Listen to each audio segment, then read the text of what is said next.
The millionaire father pushed open the door and froze at the sight before him. His 7-year-old daughter was kneeling on the cold marble floor, her small hands raw and bleeding, her little brother's desperate gasps for air echoing from upstairs. The mask of the perfect family shattered in an instant, revealing a nightmare that had been unfolding for years right beneath his own roof. If you appreciate stories about family, healing, and justice, please consider giving this video a like and subscribing to our channel. Every subscription helps us bring more of these powerful stories to light. Now, let's continue with this journey of a father's awakening and a daughter's courage. The sound of scrubbing echoed through the vast mansion at dawn. Lily Morgan, just 7 years old, knelt on the cold marble floor, her small hands raw and blistered as she pushed the brush across the surface, again and again. The harsh scent of bleach burned her nose, but she had learned not to complain. Complaining only made things worse. "You missed a spot," came the sharp voice behind her. Victoria Morgan stood tall in her designer dress, her pearl necklace catching the first light of morning. Her beauty was flawless, high cheekbones, penetrating blue eyes, and thick blonde hair styled in perfect waves. From the outside, she appeared to be the ideal wife of tech mogul Alexander Morgan. To the world, she was the compassionate stepmother who had graciously taken on the burden of raising his difficult children after their mother's tragic death. But here, inside the mansion's walls, that mask fell away. "I'm sorry," Lily whispered, her voice thin with exhaustion. She'd been cleaning since before sunrise. "I'll fix it." Victoria's stiletto heel tapped impatiently against the floor. "Your father won't be home for days. Plenty of time to make you useful for once." She glanced at her diamond watch. "I expect the entire main floor spotless before my luncheon. And remember?" She knelt down, gripping Lily's chin with manicured fingers, forcing the child to look at her. "If you embarrass me in front of my guests, your brother will pay the price." Lily nodded, swallowing hard. The mention of Jamie made her heart clench with fear. He was only 4, and his asthma had been getting worse. Last night his coughing had kept them both awake, the sound rattling from his small chest in the bedroom they shared when Victoria allowed it. From upstairs, a small voice called out, "Lily?" followed by the harsh sound of coughing. Victoria's eyes narrowed. "I told you to keep him quiet." "He needs his medicine," Lily said, the words escaping before she could stop them. A cold smile spread across Victoria's face. "Medicine is for children who behave. Perhaps another day without it will teach him not to be so weak." She turned, her dress swirling around her legs. "Finish the floors, then clean the bathrooms." There are no excuses today. As Victoria's footsteps faded, Lily pushed herself up, wincing at the pain in her knees and hands. The bleach had stripped her skin raw, but she had no gloves. Victoria had accidentally thrown them away last week, claiming that Lily had been careless with expensive cleaning supplies. Lily hurried to the kitchen, filled a glass with water, and quietly made her way upstairs. Jamie sat in his bed, his sandy brown hair damp with sweat, his blue eyes, so like their mother's, wide with distress.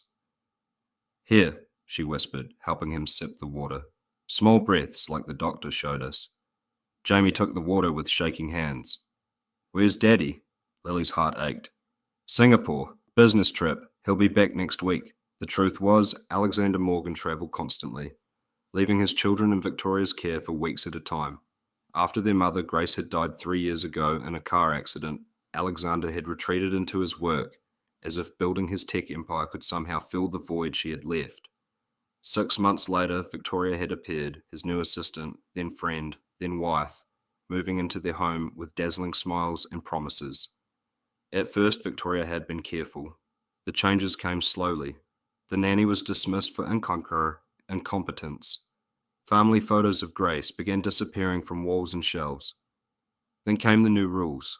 Children were to be silent, invisible, and above all, obedient. "I brought you something," Lily said, reaching into her pocket. She pulled out a slightly squashed granola bar she'd hidden from breakfast yesterday. "Eat it under the covers so she doesn't see." Jamie took it gratefully, his thin fingers closing around the treat. Won't you get in trouble? Lily forced a smile. Don't worry about me. She helped Jamie settle back against his pillows, wishing desperately that she could give him his inhaler, but Victoria kept it locked in her bathroom cabinet, doling out doses only when it suited her, or when Jamie was gasping badly enough that a hospital visit might raise questions. I have to go finish the floors, she said, kissing his forehead. Try to rest, okay? As she turned to leave, Jamie grabbed her hand. Is Daddy coming home soon? Yes, she promised, though she wasn't sure if it was true. Their father existed now, like a distant planet. Visible but unreachable, his gravitational pull still affecting their lives even as he remained oblivious to their suffering. Before leaving, Lily reached for the silver locket hidden beneath her shirt, the last gift from her mother before the accident. Inside was a worn photograph of Grace Morgan, her gentle smile and kind eyes a mirror of her daughter's. Lily touched it briefly, drawing strength from the connection. I'll protect Jamie no matter what, she whispered, the same promise she made each day. Then she hurried back downstairs to finish her chores before Victoria returned. The day passed in a blur of cleaning and watchfulness. Victoria's lunch and guests arrived at noon.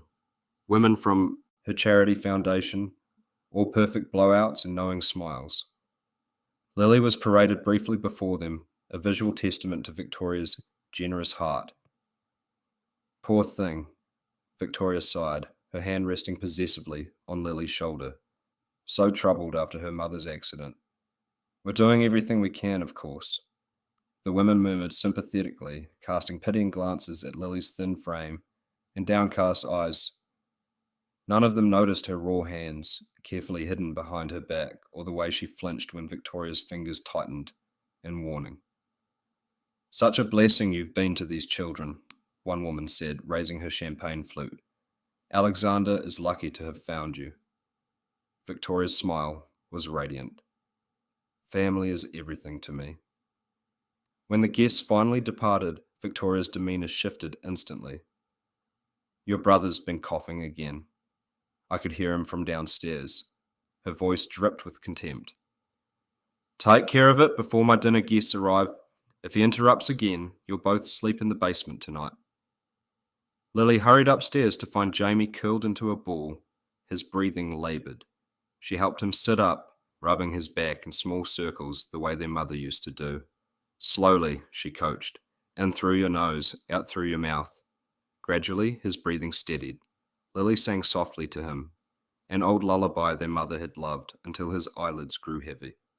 As Jamie drifted into an uneasy sleep, Lily slipped back downstairs to prepare for Victoria's evening event. The storm broke just as Victoria's dinner guests began to arrive, potential investors for Alexander's newest venture. Thunder rattled the windows as men in expensive suits and women in elegant dresses filtered into the mansion's grand foyer. Victoria, resplendent in red silk, orchestrated the evening with practiced charm. Lily was once again displayed briefly, this time in a pressed blue dress that had been her mother's favourite, her hair neatly combed. Smile, Victoria hissed through her teeth as she guided Lily toward an elderly man with silver hair. Mr. Winters, this is Alexander's daughter, Lily. Isn't she precious? Such a blessing to raise these children as my own. Mr. Winters smiled kindly at Lily. You look very much like your mother, he said. I knew Grace years ago. A wonderful woman.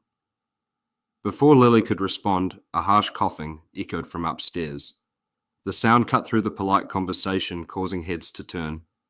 Victoria's smile remained fixed, but her eyes hardened. If you'll excuse us, she said smoothly. It seems my stepson needs attention. Children in their bedtimes, you understand. She steered Lily into the hallway, her grip painful on the child's thin arm. Get him quiet, she ordered, or there will be consequences. Then go downstairs and clean the basement, all of it. But Jamie needs... Victoria's voice dropped to a venomous whisper. What he needs is to learn that actions have consequences. The basement, now, I'll deal with him myself. Lily felt her heart race with panic. Please, his inhaler... Don't tell me how to parent my children. Victoria snapped. Go! Before I lose my patience entirely. With one last desperate look toward the stairs, Lily turned and fled toward the basement door. Behind her, she heard Victoria's voice transform back into honey as she rejoined her guests. The basement was dark and damp, the air thick with the smell of mildew. Lily fumbled for the light switch, her hands trembling. She had to work quickly. The faster she cleaned, the sooner she could check on Jamie. She had just begun gathering cleaning supplies when the sound came. Jamie's coughing, more desperate now, with the frightening wheezing quality that meant he couldn't get enough air. Lily dropped the mop and raced for the stairs, her heart pounding. As she reached the main floor, the front door crashed open. Wind and rain swept into the foyer, and there, silhouetted against the storm, stood Alexander Morgan. He was drenched, his usually immaculate suit clinging to his tall frame, his dark hair plastered to his forehead. He must have come directly from the airport, cutting his trip short by nearly a week. "Daddy!" Lily cried, relief flooding through her. Alexander's expression shifted from surprise to confusion as he took in the scene, his daughter's appearance, the guests staring from the dining room doorway, and Victoria frozen on the staircase. "Alexander!" Victoria recovered quickly, her voice warm with practiced delight. "What a wonderful surprise. We weren't expecting you until next week." But Alexander wasn't looking at his wife. His eyes remained fixed on Lily, truly seeing her for the first time in months. The thinness of her face, the exhaustion in her eyes, the raw red skin of her hands. Before he could speak, Jamie's gasping grew louder, more desperate. Alexander's head snapped up, his face transforming with alarm. "Jamie!" he called, already moving toward the stairs. "It's just a little cough," Victoria said quickly. "I was just going to check on him." Alexander brushed past her, taking the stairs two at a time. Lily followed, her heart in her throat. When they reached Jamie's room, the boy was sitting up in bed, his lips tinged with blue, his small chest heaving with the effort to breathe. "Where's his inhaler?" Alexander demanded, gathering his son into his arms.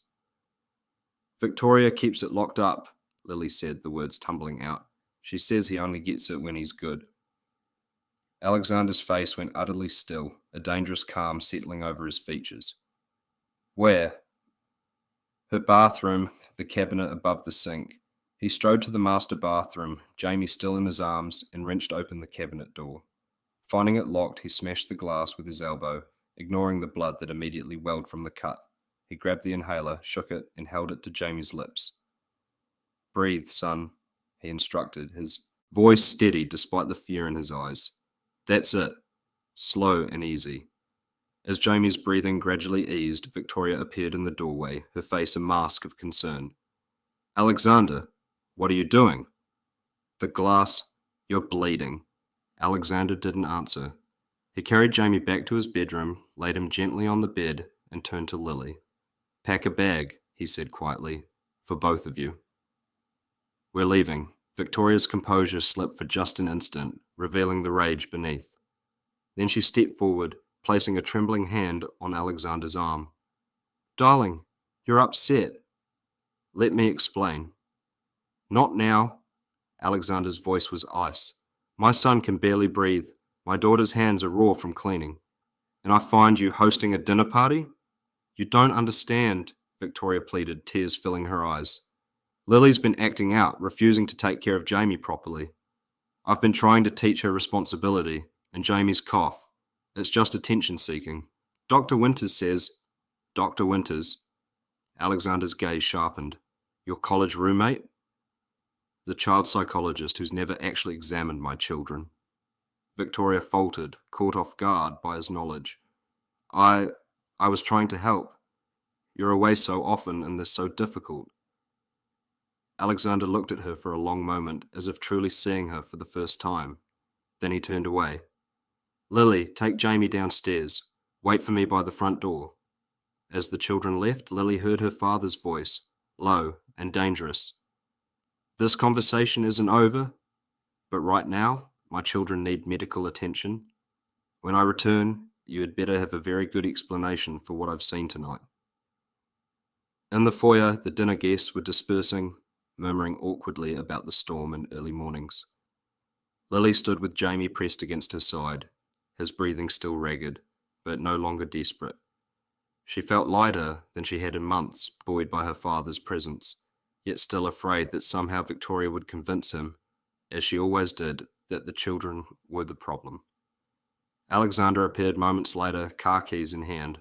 Without a word to the remaining guests, he ushered his children into the rainy night and away from the mansion that had become their prison. As the car pulled away, Lily looked back to see Victoria standing in the doorway, her perfect face twisted with fury.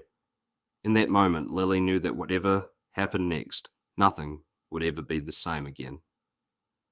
The hospital emergency room was bright and bustling, even at that late hour. Alexander sat beside Jamie's bed, watching intently as the doctor examined his son. Lily perched on a plastic chair nearby, her legs dangling, hands folded in her lap. "His oxygen levels are stabilizing," the doctor said, removing her stethoscope, "but I'm concerned about his overall condition. He's underweight, and there are signs of chronic respiratory distress that haven't been properly managed." Alexander's jaw tightened. "What do you mean?" "Asthma of this severity requires consistent medication and monitoring. From what you've told me, he hasn't been receiving adequate care." She glanced at Lily, then back to Alexander. "I'd like to speak with you privately, if I may." As they stepped just outside the curtained area, Lily could still hear their hushed conversation. "Mr. Morgan, I'm required by law to report suspected neglect or abuse." "I understand," her father replied, his voice strained. I've been away on business. I had no idea." The girl's hands, those are chemical burns, and both children show signs of malnutrition. There was a long pause before Alexander spoke, again, his voice thick with emotion. "I failed them. But that ends tonight." When they returned, the doctor smiled gently at Lily. "We're going to take good care of your brothers, sweetheart. And those hands of yours need attention too." A nurse arrived to treat Lily's hands, cleaning and bandaging them with gentle efficiency. The cool ointment soothed the burning, and for the first time in weeks the constant pain eased. "Daddy?" Jamie's voice was small but clearer now. "Are we going home?" Alexander sat on the edge of the bed, taking his son's hand. "Not tonight, buddy. Tonight we're staying somewhere new." "Is Victoria coming?" Fear edged into Jamie's tone. Alexander's expression darkened. "No, Victoria won't be with us anymore." Lily looked up sharply, hardly daring to hope. "Really?" "Really," Alexander confirmed, meeting her gaze. "I need you to tell me the truth, Lily. How long has this been happening?" Lily hesitated, years of Victoria's threats echoing in her mind. "If you tell your father, he won't believe you. He'll send you away. I'll make sure Jamie suffers." "It's okay," Alexander said softly. "You can tell me anything. I promise I'll believe you." The words tumbled out then, a flood of truth Lily had held back for so long. The punishments, the locked cabinets, the nights spent cleaning instead of sleeping. Victoria's cruelty masked as discipline whenever Alexander was away. "She said you didn't want us anymore," Lily whispered. "That you only kept us because you had to." Alexander's face crumpled. He gathered Lily into his arms, careful of her bandaged hands, and held her close. "That was never true," he said, his voice breaking. "Never. I love you and Jamie more than anything in this world. I was lost after your mother died. I couldn't bear to be in that house without her, so I ran away into my work. But that was my failure, not yours. Never yours." Lily felt something inside her shift and crack, a wall she had built to protect herself slowly beginning to crumble. "I tried to take care of Jamie," she said, tears spilling down her cheeks. "I tried to be good." "You are good," Alexander insisted, wiping her tears with his thumb. "You're the bravest, most wonderful daughter any father could have. And I am so sorry I didn't see what was happening." Jamie reached out from the bed, his small hand seeking theirs. Alexander pulled him into the embrace, holding both his children as if he might never let them go. "I promise you both," he said, his voice steady with resolve. "Nothing like this will ever happen again." For the first time in years, Lily believed him. The suite at the Four Seasons Hotel was larger than any room Lily had ever seen, with plush carpets and enormous windows overlooking the city. Jamie had fallen asleep in the car, and Alexander carried him to one of the bedrooms, tucking him gently beneath the soft comforter.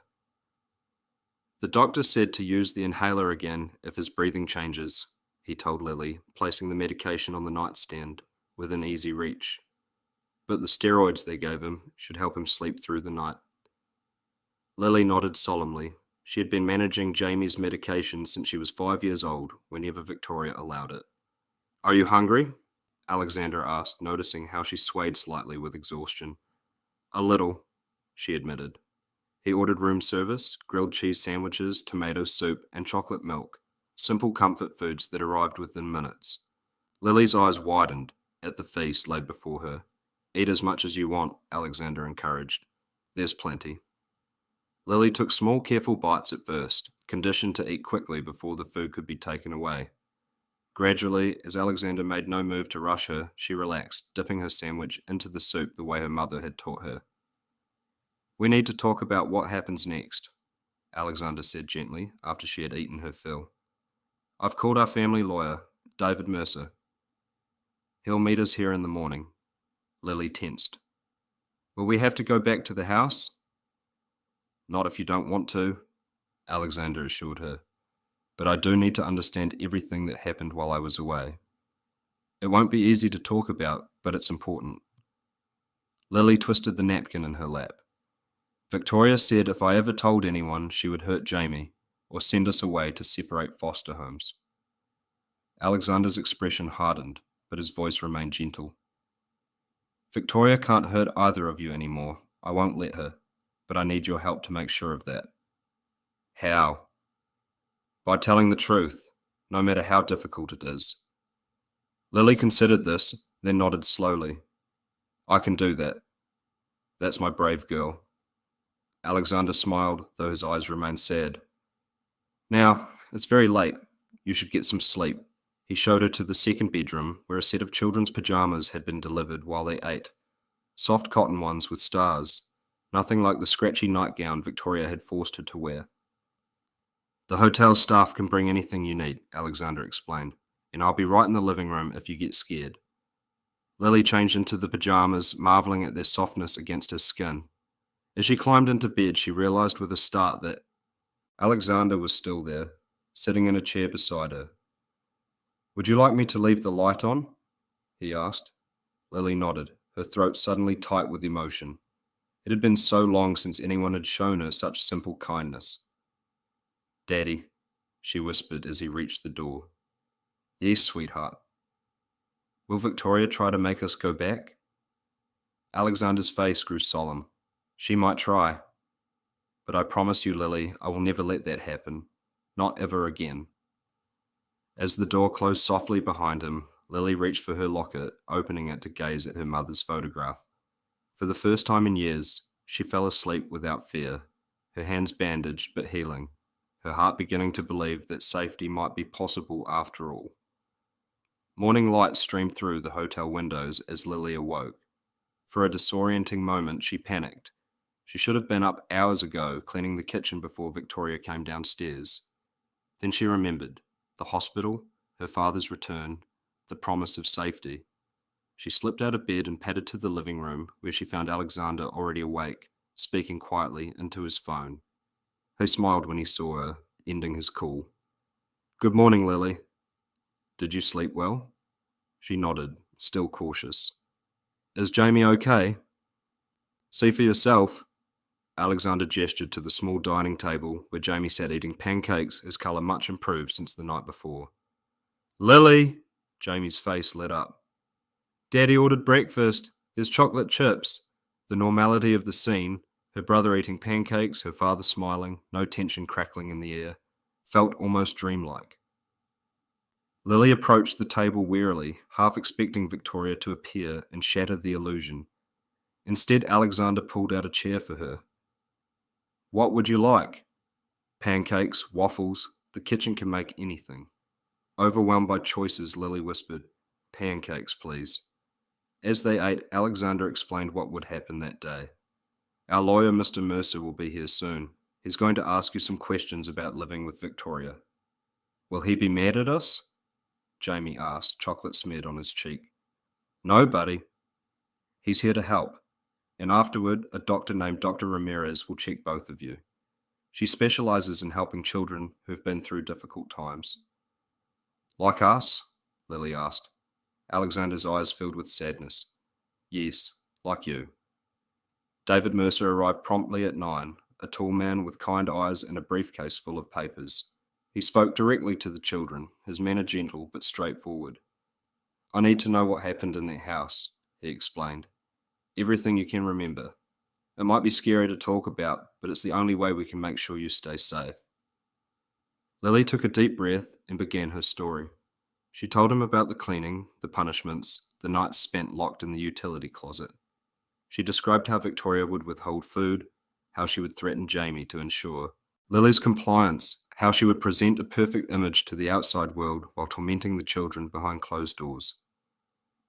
As she spoke, Alexander's face grew increasingly grim. His hands clenched into fists on his lap.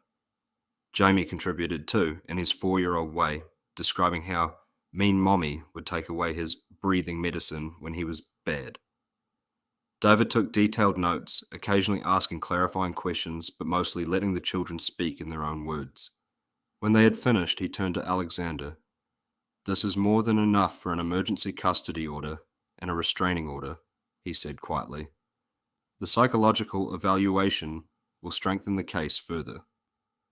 What about Victoria? Alexander asked, his voice tightly controlled. She's already called me 6 times this morning. Don't respond, David advised. We're filing the paperwork today.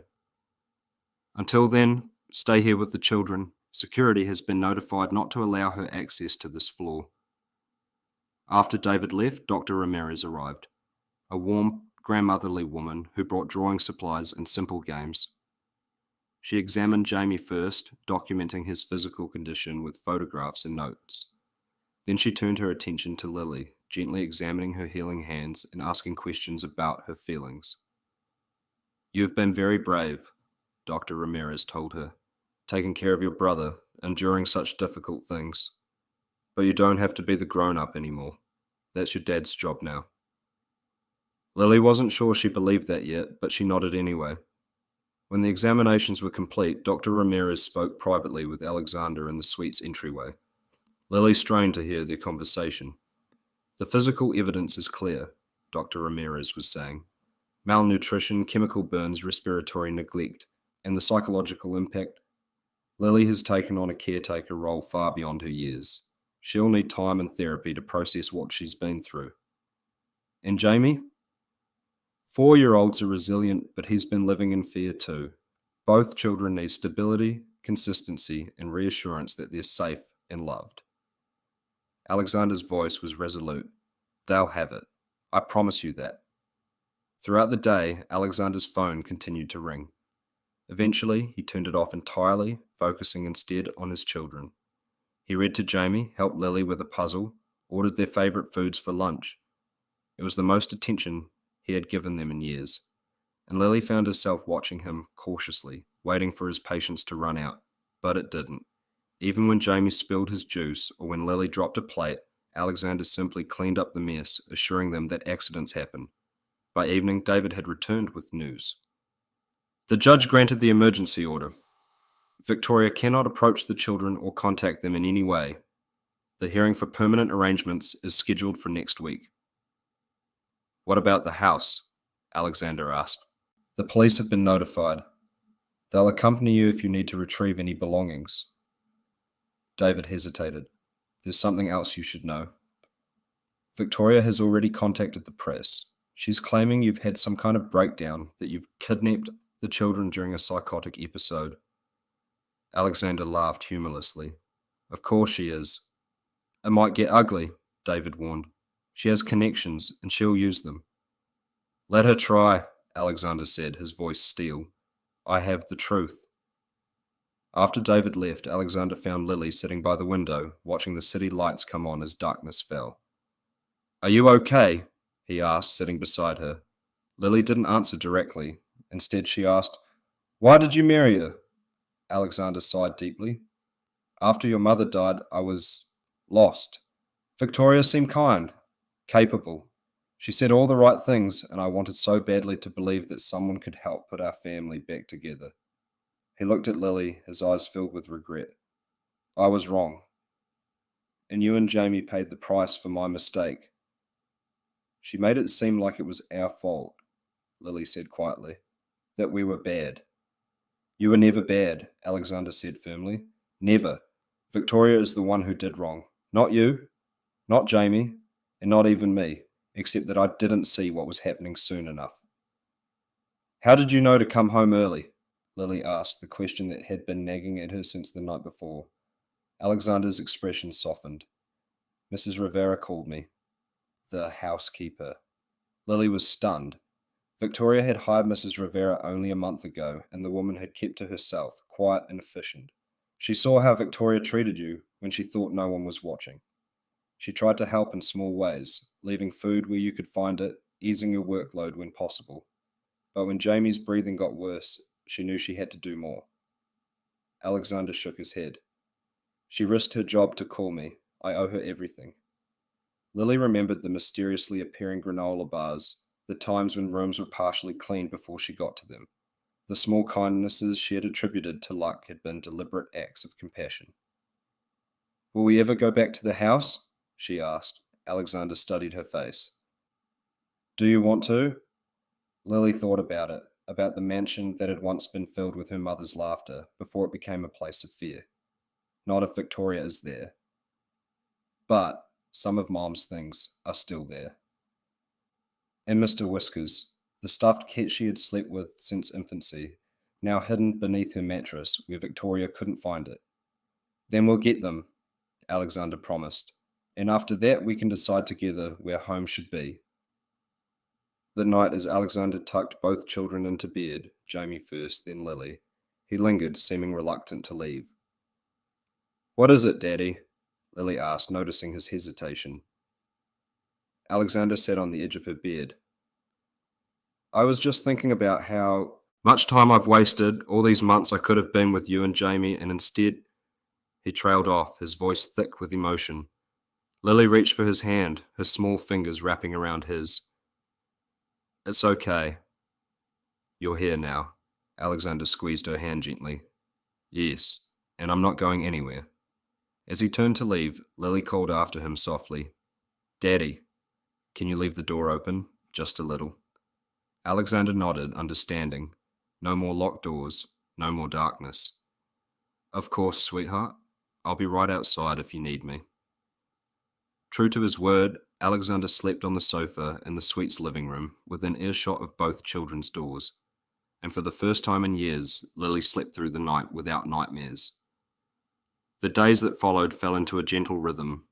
Mornings were for doctor's appointments, Jamie's lungs were improving with proper medication, and Lily's hands were healing, though the dermatologist warned there might be some scarring.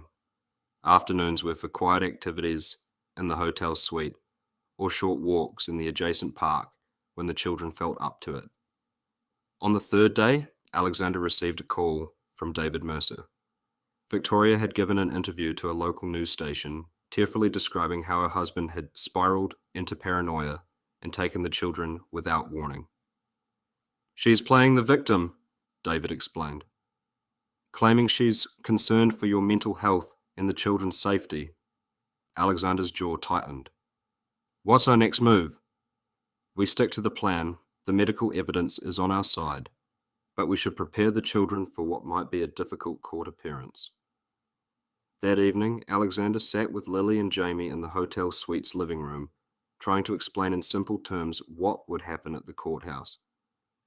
The judge needs to hear directly from you, he told them, about what life was like with Victoria. Jamie frowned, pushing a toy car back and forth on the carpet. Will the mean lady be there? Yes, Alexander admitted, but she can't hurt you anymore. I'll be right beside you the whole time. Lily, who had been quietly drawing, looked up. What if she lies? She's good at making people believe her. That's why the truth is so important, Alexander explained.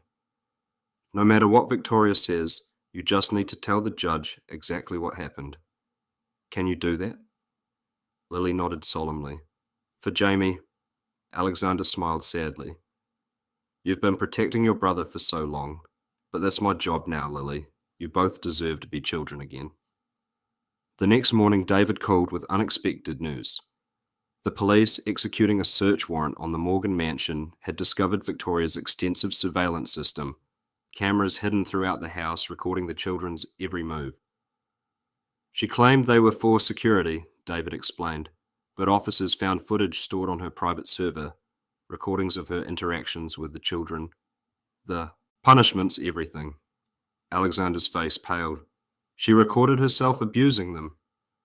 Apparently so. The district attorney is reviewing the footage now. This changes everything, Alexander. With this evidence, Victoria is facing potential criminal charges, not just loss of custody. After the call ended, Alexander sat in stunned silence. The thought of Victoria watching the children, recording their suffering, made him physically ill. How could he have been so blind? That afternoon, they visited the mansion one last time, accompanied by a police officer. Victoria was staying with friends, barred from the property, until the hearing. The house felt different now, colder, emptier, its grandeur hollow, without the presence of those who had once made it a home. Lily led the way to her bedroom, gathering the few possessions that mattered.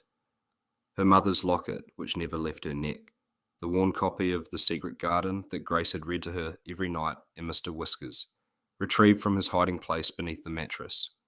In Jamie's room, they collected his favourite stuffed dinosaur and the photo album Grace had made during her pregnancy, filled with messages to her unborn son. What Alexander hadn't expected to find was his late wife's journal tucked away in a locked drawer of her antique writing desk. The key, which had always hung on Grace's keychain, was missing, forcing Alexander to break the small brass lock. Inside, the leather-bound book was filled with Grace's elegant handwriting. The final entries dated just weeks before her death. Alexander flipped to those pages, his heart heavy with both longing and dread. April 3rd. Victoria came by again today, ostensibly to drop off documents for Alex. This is the third time this week.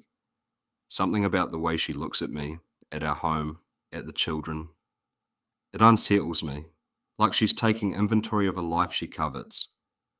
I mentioned it to Alex, but he thinks I'm being paranoid, says she's just being thorough.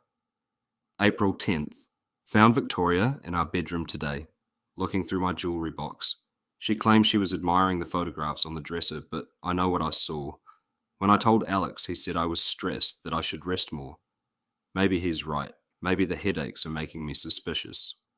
April 15th. The headaches are getting worse. Dr. Bennett wants to run more tests. Victoria brought soup today. She's suddenly so concerned about my health, insisting on helping with the children. Alex thinks I should be grateful, but I can't shake this feeling of dread whenever she's near. The final entry, dated 3 days before the car accident that took Grace's life, made Alexander's blood run cold. April 21st. Something is wrong. The medication Victoria brought doesn't look like what Dr. Bennett prescribed.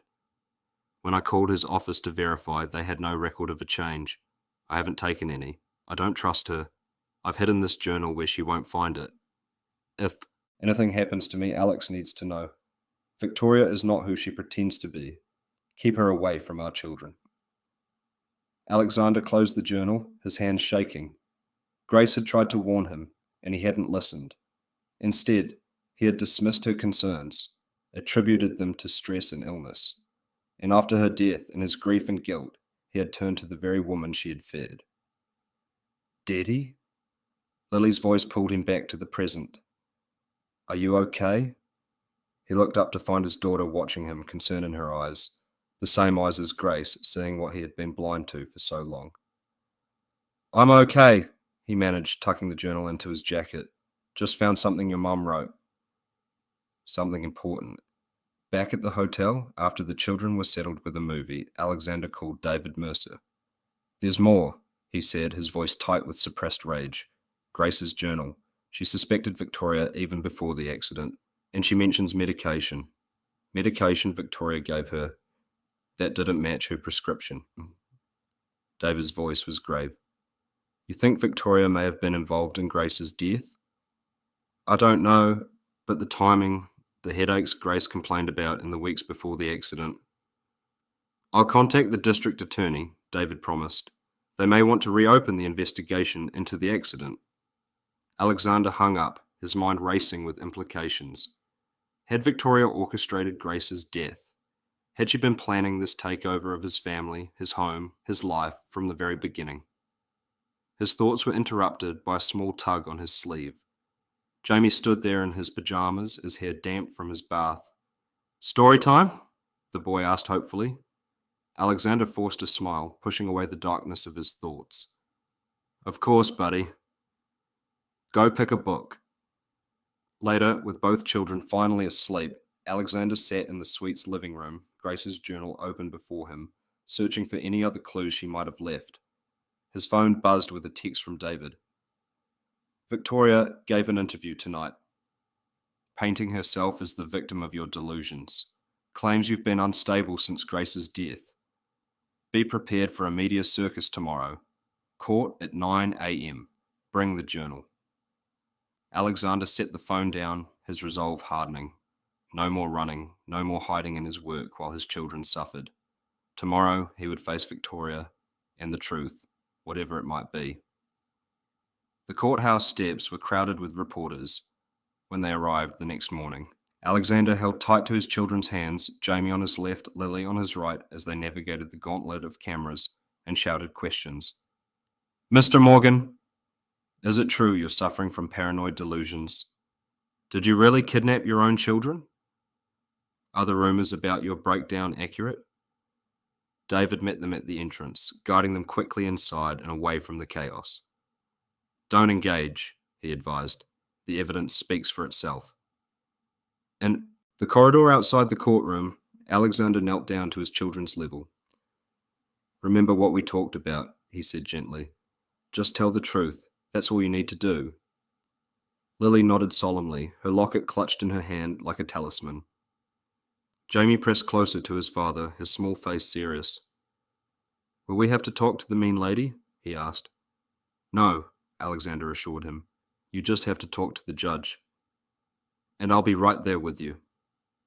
The courtroom was already full when they entered. Reporters, social workers, even a few of Victoria's charity friends who had been at the dinner party that fateful night. And there, at the defense table, sat Victoria herself. She had transformed once again, this time into the picture of dignified suffering. Gone was the glamorous socialite, replaced by a woman in a modest navy suit, her hair pulled back simply, her makeup minimal to highlight the shadows beneath her eyes. When she saw Alexander and the children, she reached out as if to embrace them, her face crumpling with rehearsed emotion. "My darlings," she cried, rising from her seat. "I've been so worried." Alexander stepped in front of his children instinctively, shielding them from her approach. A court officer moved between them, directing Victoria back to her seat. Judge Elena Ramirez, a stern-faced woman in her 60s, called the court to order. The proceedings began with Victoria's attorney, Richard Bennett, presenting their case first. "Your Honour, we are dealing with a tragic situation," he began. "Mr. Alexander Morgan, devastated by the loss of his wife 3 years ago, has recently suffered a psychological break. In his delusional state, he has convinced himself that my client, Victoria Morgan, his loving and devoted wife of 2 years, is somehow abusing his children." Victoria dabbed at her eyes with a tissue as Bennett continued, painting a picture of Alexander as an absent workaholic father who had suddenly spiraled into paranoia and reckless behavior. "Mrs. Morgan has done nothing but care for these children as her own," Bennett concluded. "She seeks only their safe return and proper psychiatric care for her husband." David Mercer rose next, his approach methodical and calm in contrast to Bennett's emotional appeal. "Your Honour, what we have here is not a case of delusion, but of discovery. Mr. Morgan returned home unexpectedly to find his son in respiratory distress, his daughter's hands raw from chemical burns, and his wife hosting a dinner party while the children suffered. He presented the medical reports from the hospital, the photographs of Lily's hands, the documentation of Jamie's untreated asthma. Furthermore, David continued, the police executing a search warrant on the Morgan residence discovered an extensive surveillance system installed by Mrs. Victoria Morgan, ostensibly for security purposes. What they found instead was a cache of recordings documenting Mrs. Morgan's systematic abuse of these children. A murmur ran through the courtroom. Victoria's face hardened momentarily before she composed herself again. We called Dr. Sarah Ramirez, pediatric specialist, as our first witness. Dr. Ramirez took the stand, describing in clinical detail the children's physical condition, the malnutrition, the chemical burns, the respiratory damage consistent with untreated asthma, and possible exposure to harmful cleaning products. Next came Mrs. Rivera, the housekeeper, who testified to witnessing Victoria's cruelty when she thought no one was watching, forcing Lily to clean until her hands bled, locking Jamie in his room without his medication, threatening both children if they dared tell their father. Throughout the testimony, Victoria maintained her mask of injured innocence, occasionally shaking her head in apparent disbelief or wiping away a strategic tear.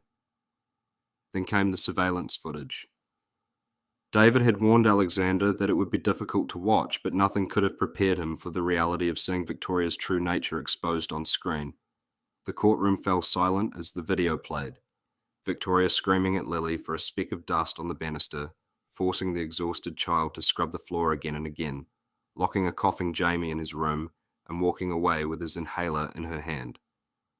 "Turn it off," Victoria suddenly shouted, standing up. This is edited, manipulated." "Mrs. Morgan, control yourself," Judge Ramirez ordered. "The authenticity of this footage has been verified by technical experts." As the video continued, showing Victoria calmly explaining to dinner guests how troubled the children were while Lily stood silently beside her with bandaged hands, Alexander felt Lily trembling against him. He wrapped his arm around her shoulders, wishing he could shield her from having to relive these moments. When the footage finally ended, David stood. "Your Honor, we have one more piece of evidence, a journal kept by Grace Morgan, Alexander's late wife, and the children's mother in the weeks before her death." He submitted the journal as evidence, reading aloud the final entries that detailed Grace's suspicions about Victoria, her fear for her family's safety, and the mysterious medication Victoria had given her. "In light of these entries," David concluded, "we are asking not only for full custody to be granted to Mr. Morgan, but also for a criminal investigation into Mrs. Victoria Morgan's possible involvement in Grace Morgan's death." The courtroom erupted in shocked whispers. Victoria's composure finally shattered completely. "This is absurd," she shrieked, rising to her feet. "You can't possibly believe— Alexander, tell them. Tell them how unstable Grace was at the end, how paranoid." Alexander stared at her, seeing at last the monster that had been hiding behind the beautiful face. "The only person who's been unstable is you, Victoria," he said quietly. "And I will never forgive myself for not seeing it sooner."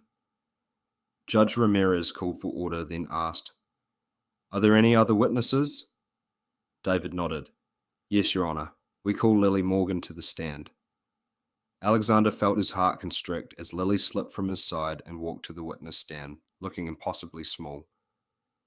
The court officer helped her onto the chair, adjusting the microphone to her height. "Hello, Lily," Judge Ramirez said gently. "Do you understand why you're here today?" Lily nodded, her gaze steady despite her obvious fear. "To tell the truth about Victoria." "That's right. And do you understand what it means to tell the truth?" "It means saying what really happened, even if it's scary." Judge Ramirez smiled encouragingly. "Very good. Now, can you tell me what life was like for you and your brother in your house?" Lily took a deep breath, her small hands gripping the edge of the witness stand. Then, in a clear voice that carried throughout the courtroom, she began to speak. She told of the cleaning, the punishments, the constant fear. She described how Victoria would present one face to the world and another behind closed doors. She explained how she had tried to protect Jamie, to bear the brunt of Victoria's cruelty so her little brother would be spared. As she spoke, her voice grew stronger, as if each truth set free lifted a weight from her small shoulders.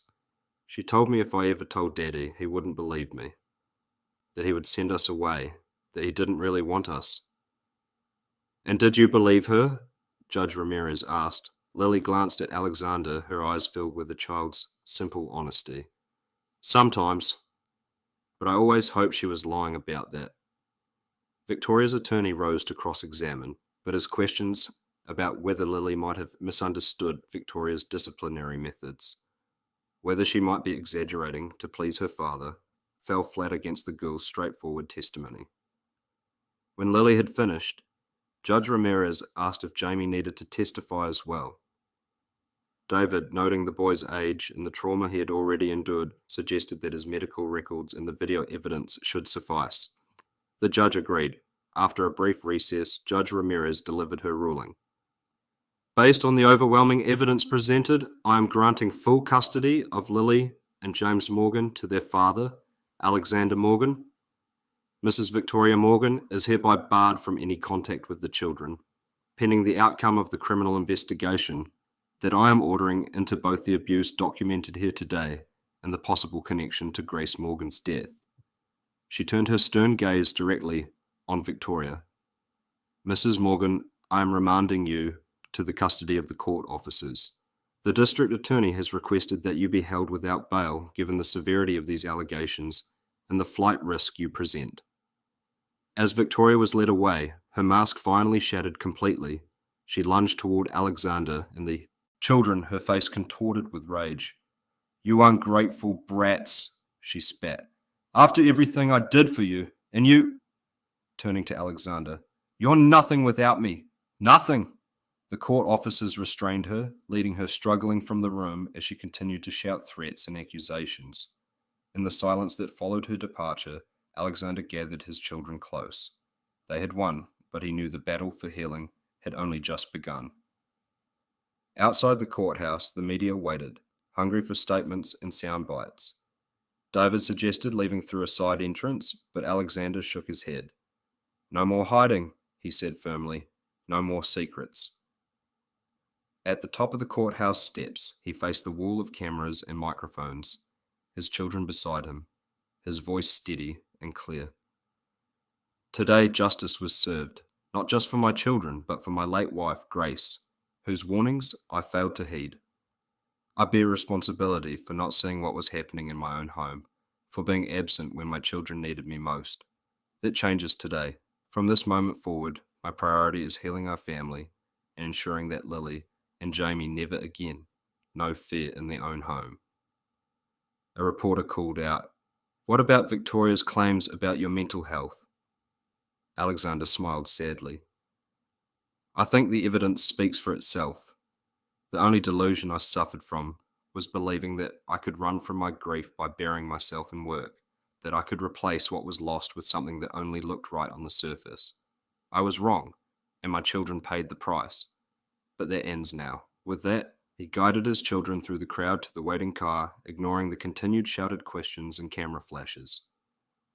That evening, in the quiet of the hotel suite, Alexander sat with Lily and Jamie, maps and photographs spread before them. I think it's time we found a new home, he said. Somewhere that belongs just to us, with no bad memories.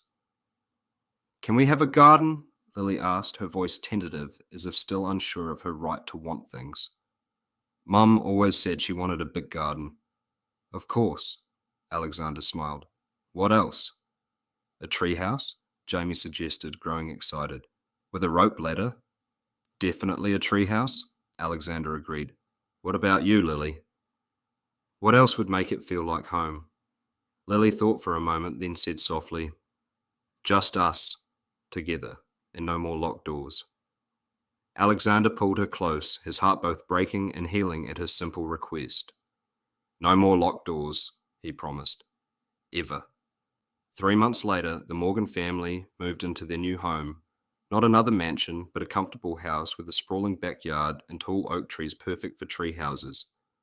True to his word, Alexander had restructured his company, appointing a CEO to handle daily operations while he worked primarily from home, his priorities firmly realigned.